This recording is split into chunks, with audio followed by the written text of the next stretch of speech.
So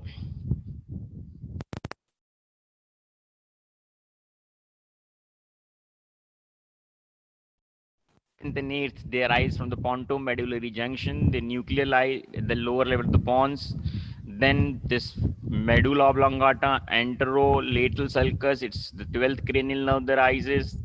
Posterolateral sulcus, it's 9th, 10th, and 11th cranial nerve that rises. Okay, and even the 12th one arises even from the cervical, upper cervical segments. Okay, Harpreet, you're coming after a long time. You've been absent from long time. Anyway, so look here now. We started with this spinal cord, the gray matter, because you know the brainstem is extension of the spinal cord within the cranium. So in the gray matter of the spinal cord, you had four functional columns. Remember, this was the dorsal horn, which was bringing in the general somatic afferent sensations, which include all sort of exteroceptive and proprioceptive and subconscious proprioceptive sensations, right? And then they were relayed here to the anterior horn cells. From there, the efferents will emerge out, and this is called the general somatic efferent, right? Which will innervate the skeletal muscles and bring about the result or the action desired. So this is what happening is this is a loop, right, or an arc. Then the inner arc was the autonomic arc, in the lateral horn of the spinal cord, only in those segments which have either the sympathetic or the parasympathetic outflow.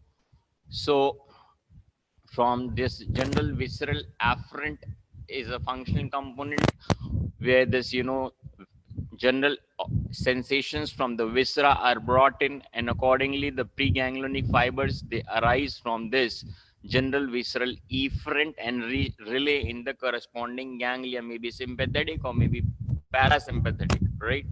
So this is another functional column with as afferents and efferents, right?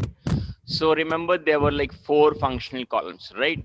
Then this is how from the neural tube the spinal cord develops, and the even the brain stem develops.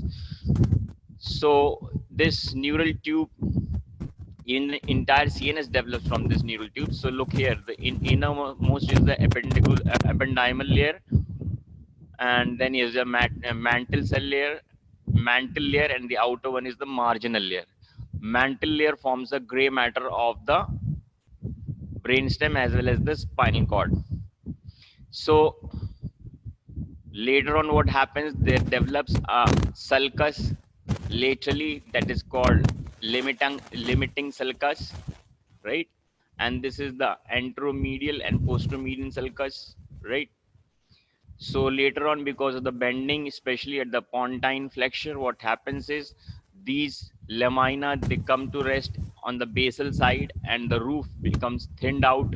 That forms the roof of the fourth ventricle here, because the floor of the fourth ventricle is formed by the lower pons and upper medulla, right? So this is how the lamina, medial one on the two adjacent side of the limiting sulcus, you find the two basal lamina, and then on the two side of the median, this is the median sulcus, anteromedian sulcus. On the two sides you have, in the medially you have this basal lamina, then separated by this sulcus limitans you have this LR lamina. This is what have been shown here, the unilateral side, one sided diagram. This one is the median plane, median sulcus. This is the basal lamina, this is the LR lamina and sulcus limitans. So in the region, because of the cranial nerves, they there are apart from these four functional components, one is this, you can see here, general somatic afferent. This is same as the dorsal horn of the spinal cord, and this will relay here to this functional column. This is general somatic efferent, right? This is homologous to the anterior horn cells of the spinal cord. Then on the two sides of this limiting sulcus is this, the autonomic functional column, which is homologous to the lateral horn of the spinal cord. So you have general visceral afferents and general visceral efferents. So this functional column will relate to this. And so because in the head and neck region there was special structure called the branchial apparatus derived, which also gives rise to muscles, the skeletal muscles of the head and neck region. And so there's another functional column embedded,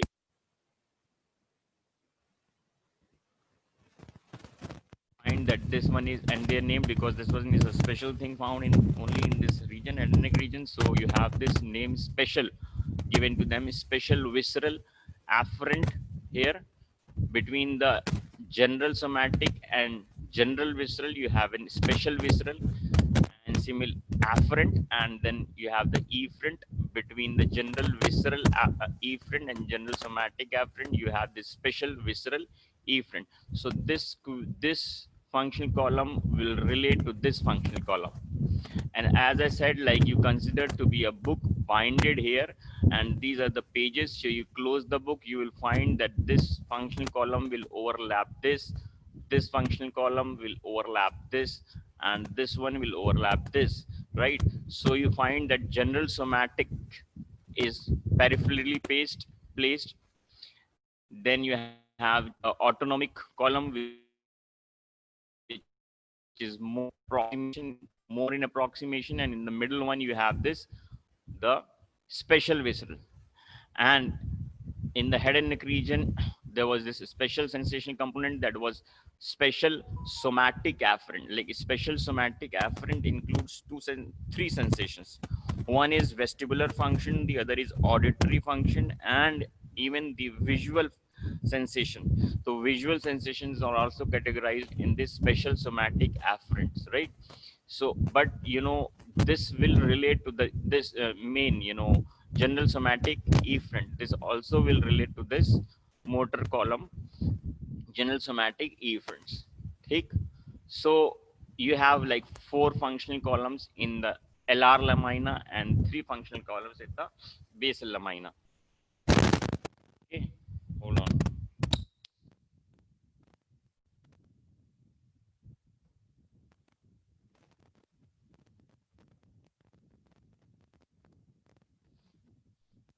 Okay, so this diagram was a prototype diagram representing a brainstem, where there you find on the dorsal aspect is the floor of the fourth ventricle, and embedded below are the functional columns. The same pattern is the medial most will be the general somatic efferents. Then you have general somatic efferents will include what muscles, which are purely motor, which are only supplying the skeletal muscles, and that include cranial nerve, third, fourth, sixth, for the extraocular muscles, as well as 12th cranial nerve, right, for the muscles of the tongue. Then the next one was special visceral efferent. A special visceral efferent means this nucleus is going to innervate the skeletal muscles derived from the branchial apparatus, right? And this functional column, as I told you, it dips down and settles deep inside. And this functional column, because it goes deep inside, so it's named as special visceral efferent, right? And the branchial arches, the nerve supplying the branchial arches, will arise from this functional column, special visceral efferent, and that includes, for the first branchial arch you have fifth, so the second it is the seventh nerve, for the third branchial arch is the ninth nerve, and for the fourth and sixth branchial arch it is vago accessory nerve. So you have 10th and 11th with scale part. Okay, so, and the nucleus for this is called, for the 9th, 10th, and 11th, it is called nucleus ambiguous, right? And this nucleus will extend. It's a longitudinal nucleus, elongated nucleus extending into the open and closed portion of medulla. So one thing, it's clear that it dips down. Okay, then you have general visceral efferent. General visceral efferents क्या है कि for this will be this nucleus actually will include those nuclei which provide parasympathetic preganglionic secretomotor fibers, right? So paraganglionic fibers reach through the oculomotor to ciliary ganglion to supply constrictor pupillae and ciliaris, right, through Edinger-Westphal nucleus. This portion related to the oculomotor nerve is called Edinger-Westphal nucleus. Then you have with the seventh nerve, there are two small nuclei in the lower pons called lacrymatory nucleus and superior salivatory nucleus. From the lacrymatory nucleus, the fibers pass along the greater petrosal nerve and relay in the pterygopalatine ganglion. From there, they ascend up through the maxillary nerve and then zygomaticotemporal nerve, and finally it reaches the to innervate the lacrimal gland. So one was this facial nerve, and another facial nerve gives two new the parasympathetic preganglionic fibers. They also arise from superior salivatory nucleus, and those fibers run along the chorda tympani, right? And they will relay in the submandibular ganglion and will innervate. Then postganglionic fibers will innervate the submandibular as well as sublingual salivary glands and the other mucosal glands of the oral cavity, in the floor of the oral cavity. Then you have anterior and posterior lingual salivary glands are also there.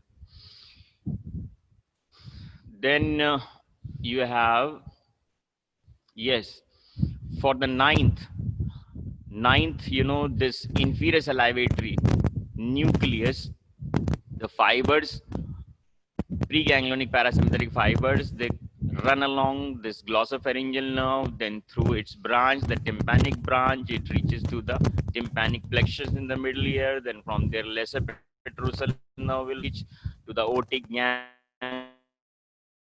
Relay there. From there, the postganglionic fibers via auriculotemporal nerve will relay in the otic, will supply the parotid salivary gland, right? So there you find these are the four ganglion, right?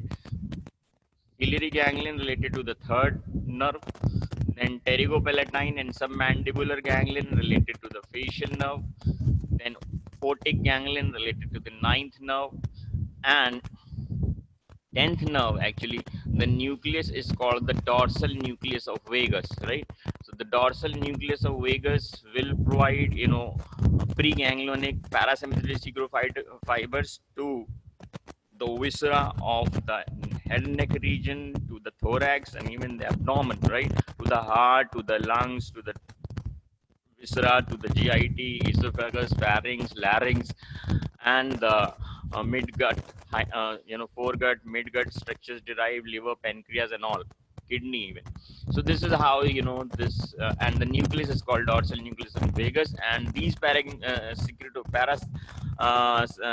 secretomotor fibers, which will run along the vagus, they will relay in the parasympathetic ganglion, either very close to the viscera or embedded within the viscera. So the postganglionic secretomotor fibers, in case of vagus nerve, will be very small. Okay, so the action is very precise.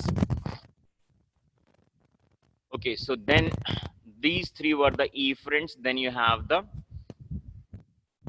afferents, and afferents, the most medial will be again autonomic, and autonomic is general visceral afferent. General visceral afferents will be general sensations from the viscera, right?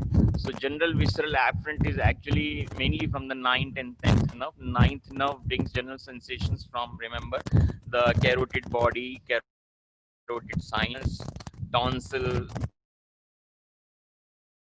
palate, as well as fast, right? And general visceral afferent sensations is touch, temperature, pressure, sensations from the viscera, and from from the 10th nerve, it will bring sensations, general visceral afferent sensations from the viscera of, that includes larynx, pharynx, and then, esophagus, stomach, lungs, heart, viscera of the abdomen, right? So that is general visceral afferents, right? And you can see there's another nucleus, the functional column, which gets merged with this, right? And this functional column is bringing the special sensations. What are this special, special sensations of gustatory sensation? And actually, there are two sensations which are brought in through this function, which are categorized in this component. One is the gustatory sensation and the other is olfactory sensation, because olfactory is nerve which is arising from the forebrain, so we do not study here in the brain stem. So another way is like, just I'm telling you that the two sensations categorized in this category: special visceral afferent, and that is olfaction, and gustatory. So for the gustatory, यहाँ पे जो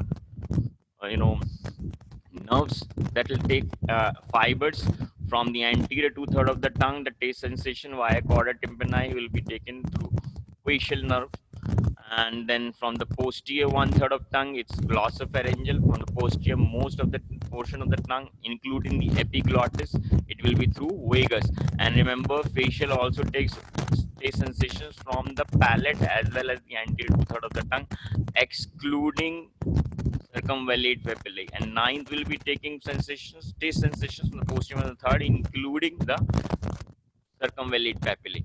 And together you can see the two functional columns, two afferents, general visceral and special visceral afferents. They merge together, and this functional column is called nucleus tractus solitarius, right? This is called nucleus tractus solitarius.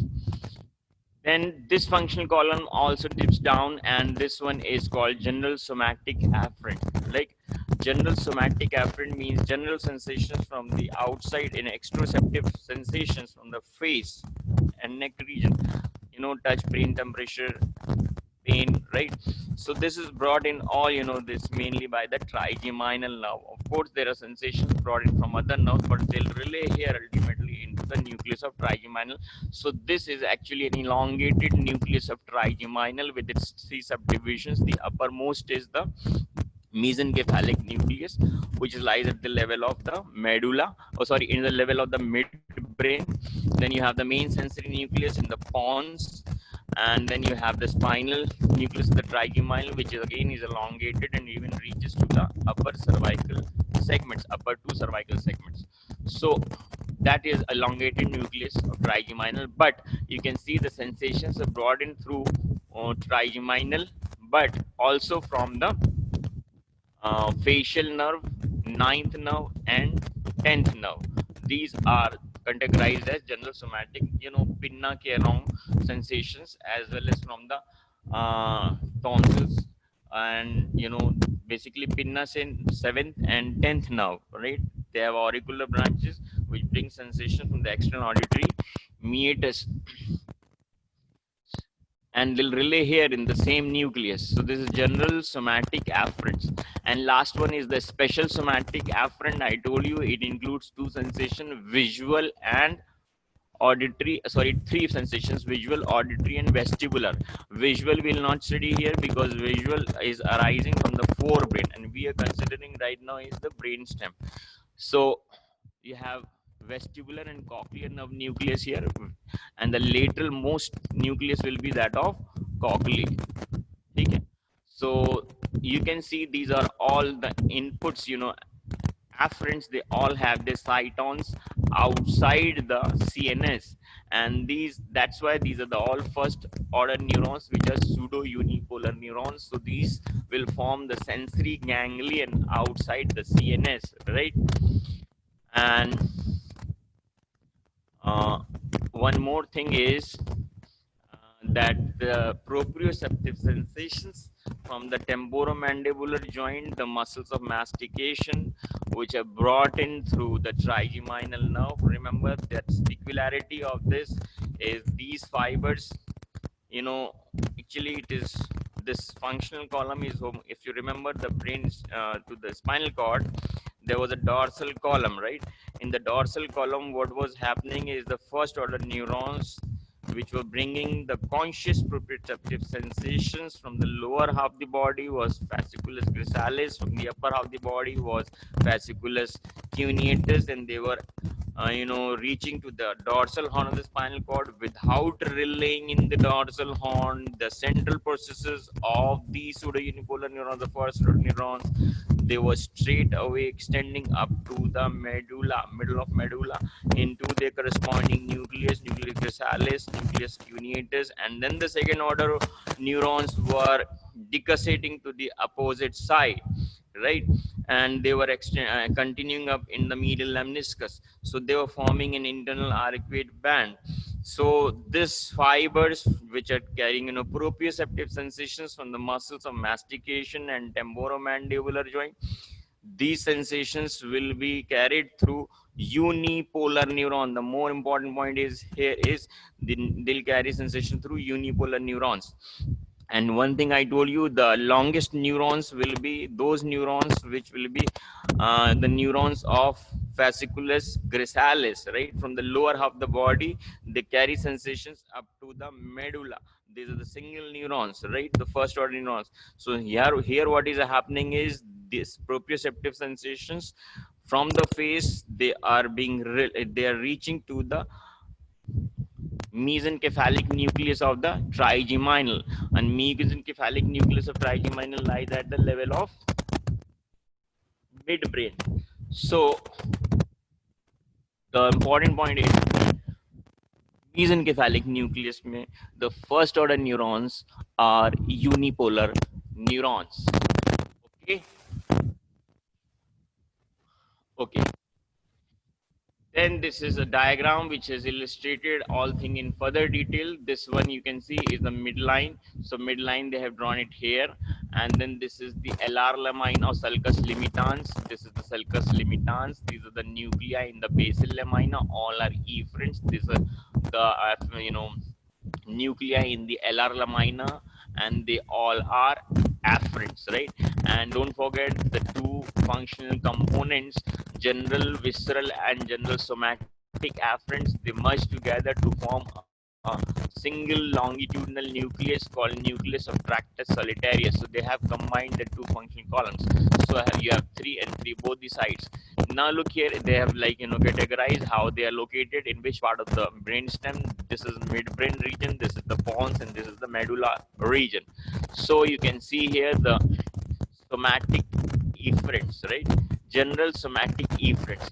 So general somatic efferents are the pure motor nerves, and I told you motor M for medial, motor always are seen on the medial side of the CNS. So these are most medially arranged functional column, and this includes nuclei of third, fourth in the midbrain, sixth is abducent at the lower pons, and then 12th nerve nucleus, elongated nucleus. Remember, it extends in both open and closed part of the medulla. Then you have special visceral efferent. Remember, this was for the muscles derived from the branchial arches. And this was the motor nucleus of trigeminal in the upper pons, adjacent to the main sensory nucleus of the trigeminal, medial to the main sensory nucleus of the trigeminal. Then this is the motor nucleus of facial nerve at the lower pons. Then the nucleus of 9, 10th, and 11th. Remember, third branchial arch, fourth and sixth branchial arch. The fibers supplying the muscles derived from these 3 branchial arches, they will arise from this longitudinal nucleus called nucleus ambiguus, which is found in the medulla in both open and closed portion of medulla. So it's an elongated nucleus. Got it? Then you have this general visceral efferent. Now, general visceral means the autonomic fibers, means the parasympathetic outflow, is craniosacral. So you don't have sympathetic outflow here from in the cranial region. It's only the parasympathetic outflow. And these will be categorized in this function column, general visceral efferent. The nuclei here are, remember, this one is called Edinger-Westphal nucleus. ठीक है, Edinger-Westphal nucleus is also called accessory oculomotor nerve nucleus. It is found very close in close relation with the third nerve nucleus. Edinger-Westphal nucleus will provide, parasympathetic fibers for the meiosis and accommodation reflex for the, constrictor pupillae as well as the ciliaris muscle. Remember, mydriasis, the dilatation of pupil, is a sympathetic response. Then in the lower pons, you will find actually three nuclei. Uppermost is the lacrimatory nucleus, which is associated with pterygopalatine ganglion. The fibers from here will relay in the pterygopalatine ganglion and will reach the lacrimal gland. Then you have a superior salivatory nucleus. The fibers from here through greater petrosal nerve, the fibers from here, through chorda tympani will reach the to supply the submandibular ganglion, and through that to the submandibular gland and sublingual glands. And some authors have combined the two nucleus. They're so small nucleus, they call it as lacrimosalivatory nucleus. They may show in some books as a single nucleus. So lacrimatory and superior salivatory, they combine it in a single entity. ठीक है, lacrimosalivatory nucleus they call it. Then inferior salivatory is related to the ninth nerve, and through this the parasympathetic secretomotor fibers, the preganglionic fibers, will run along the glossopharyngeal nerve and will relate to otic ganglion, and through otic ganglion it will reach to the parotid gland through auriculotemporal nerve. Then this one is the dorsal nucleus of vagus. Remember, it is the one which controls your respiration, your heart rates, then your peristalsis, your all the pyloric sphincters, right? All the viscera of your thorax and abdomen and larynx and pharynx. Got it? So this is all through the dorsal nucleus of vagus. Okay. And this was all medially placed. Then this is sulcus limitans. Later to this, what you'll find is the afferent function columns. The more medially placed among the sensory afferent function components is the general visceral, both of the visceral, general visceral and special visceral. This nucleus of Tractus solitarius. So in this, what you'll find is that general visceral afferent, I told you, is like from the 9, 10, 10th cranial nerve, and special visceral afferent will be from the tongue. That includes 7th, 9th, and 10th. And together, when they join together, they form an elongated nucleus. That's called nucleus tractus solitarius. Okay, this also is an elongated nucleus and will be found in the medulla, in both open and closed portion of medulla. Then general somatic afferent, all exteroceptive sensations from the face are being brought, face as well as the cranium are being reaching to this elongated nucleus, which is in 3 parts. It's actually nucleus of trigeminal nerve, which is in 3 parts.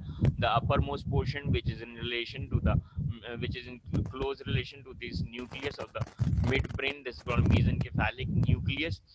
And this, remember, was having first order sensory neurons reaching to this mesencephalic nucleus. Then the main sensory nucleus is at the level of upper pons in relation to the in close relation to the motor nucleus of trigeminal as well as motor nucleus of facial nerve. So because anything exteroceptive sensation has to be brought in action through the motor nerve, so this is in upper pons in relation to the motor nucleus of trigeminal and motor nucleus of facial nerve. Then you have it's the sensory nucleus, which is an elongated nucleus, continuation of this trigeminal nerve nucleus. It's elongated and it traverses the entire medulla, as well as it reaches to the upper two cervical segments. Got it? So it is an MCQ in itself. If they give you four choices and ask like which nucleus of the brain stem extends the spinal cord, you have an answer here that it is this spinal nucleus of trigeminal, and that's why the word spinal has been used. Remember, spinal nucleus means because this is the nucleus which reaches to the spinal cord. I think जिसने नहीं भी पढ़ा है, अगर थोड़ी सी common sense लगाएगा, तो you'll get the answer that spinal nucleus means it reaches to the spinal cord. Okay. Then you have this special somatic afferents. I told you it has vision, auditory, and vestibular functions. Vision is not related to the brainstem; it's to the forebrain.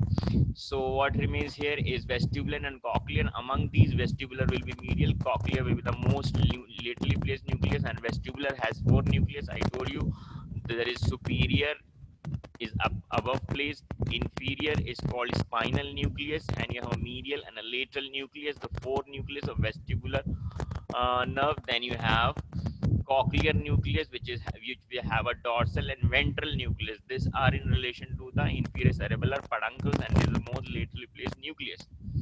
Got it?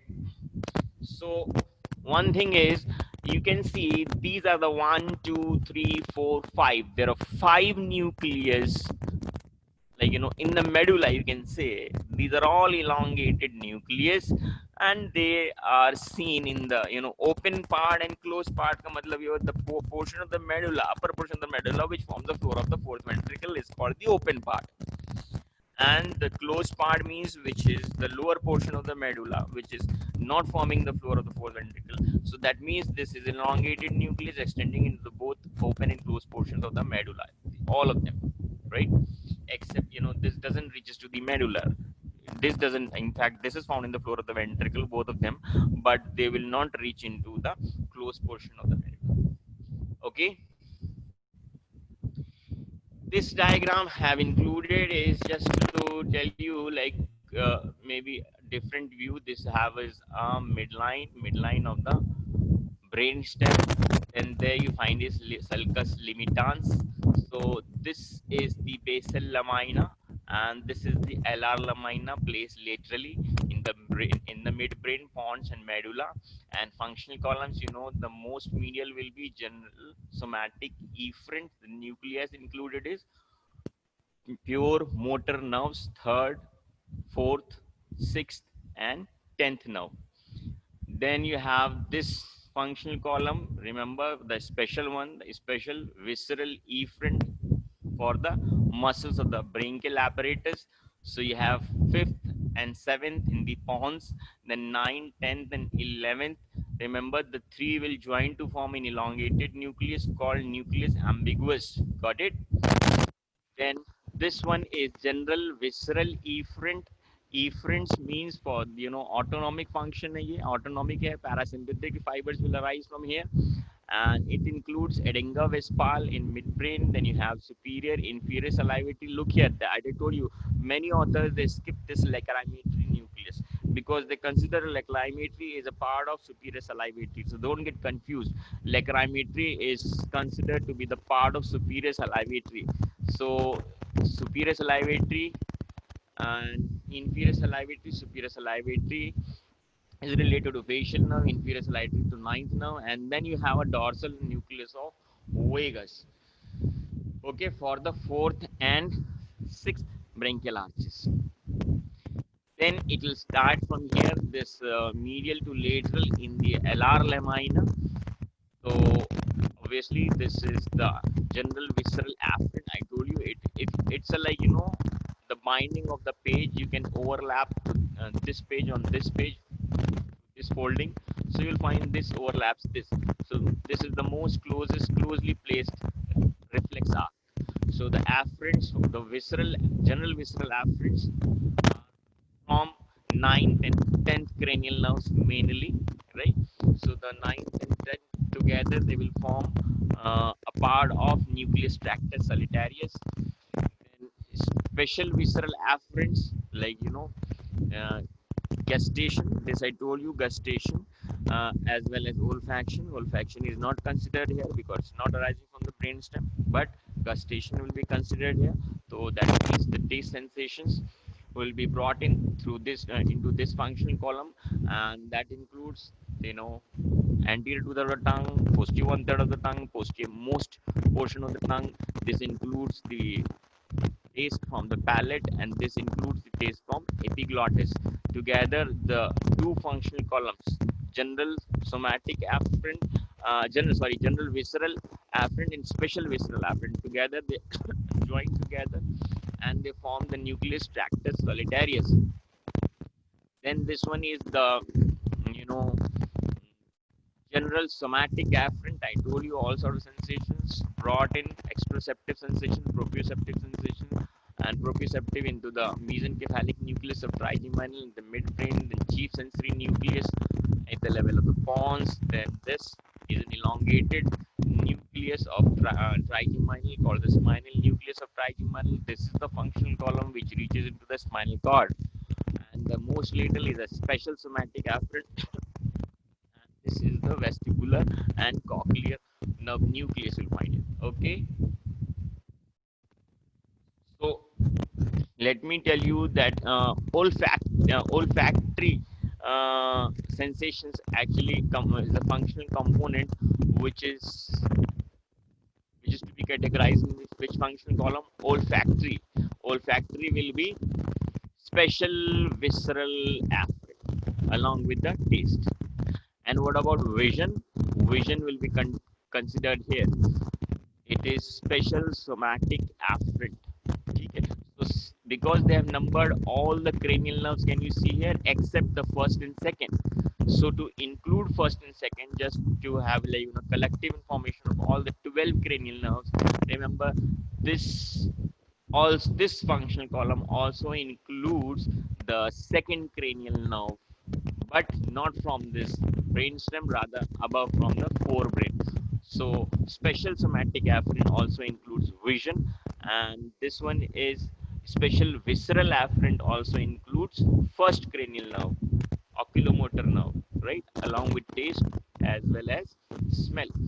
Got it? Okay.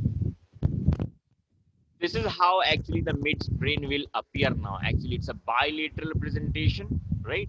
So this is the midline, and this is the sulcus limitans, right?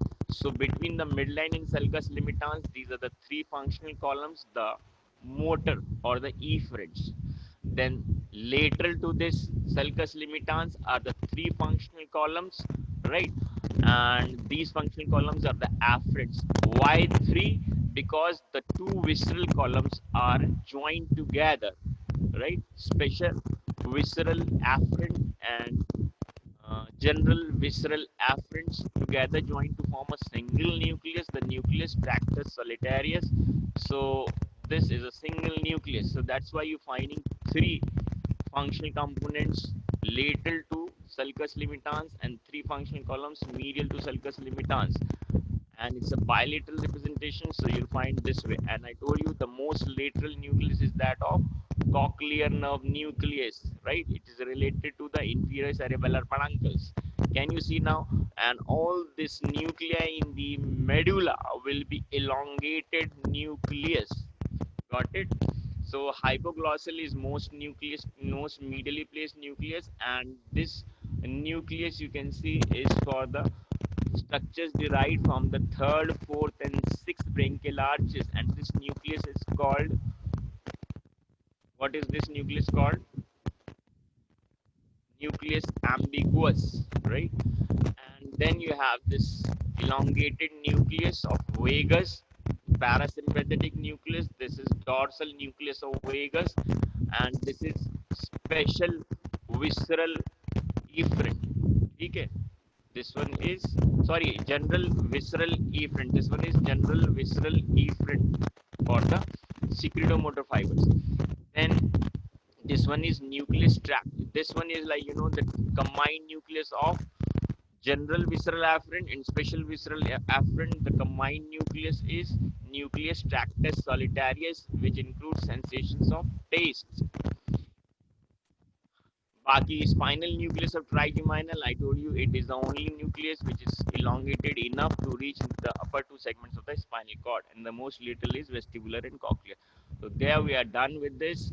Now we will start with